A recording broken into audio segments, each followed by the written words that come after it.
తిరుమల లడ్డు విషయంలో SIT clean chit ఇవ్వలేదని అన్నారు ఉమ్మడి ఉభయ గోదావరి జిల్లాల టీడీపీ నేత సుజయ్ కృష్ణ రంగారావు.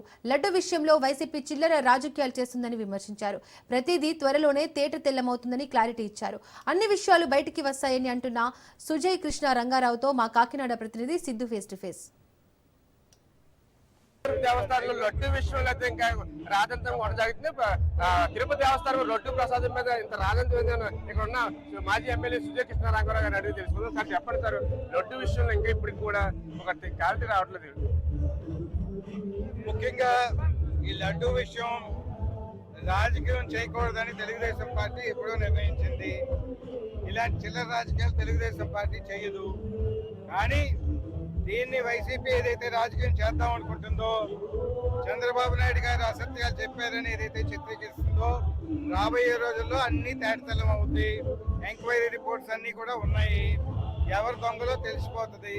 కాబట్టి దీని గురించి రాజకీయంగా మాట్లాడకూడదు. కానీ చంద్రబాబు నాయుడు గారు ముఖ్యమంత్రిగా బాధ్యత గల వ్యక్తిగా చెప్పింది అక్షరాల నిజం. సిట్ విచారణ అయితే వాళ్ళు క్లారిటీగా ఉన్నారు. సిట్ విచారణ కూడా మాకు అనుకూలంగా వచ్చింది చెప్తారు వైసీపీ నాయకులు. అది అసలు వాస్తవమే కాదు. సిట్టు విచారణలో తేలిన దానికన్నా అనేక నిజాలు ఇంకా తేలవలసి ఉన్నాయి. అవన్నీ కూడా తేలుతాయి. అంతేగాని సిట్టు విషయంలో గ్రీన్ చిట్ ఎవరు ఇవ్వలేదు వాళ్ళకి. అంబర్రావు గారు అక్రమాష్టం నెక్స్ట్ ప్రభుత్వం వస్తే మాత్రం టీడీపీ వాళ్ళు కూడా ఎలాగ జరుగుతాయని కొంతమంది వైసీపీ నాయకులు అంటారు. నెక్స్ట్ ప్రభుత్వం కూడా మాదే. Thank you sir. Sujay Krishna Rangarao అయితే సిట్ విచారణ అయితే పూర్తిగా క్లారిటీ రాలేదు.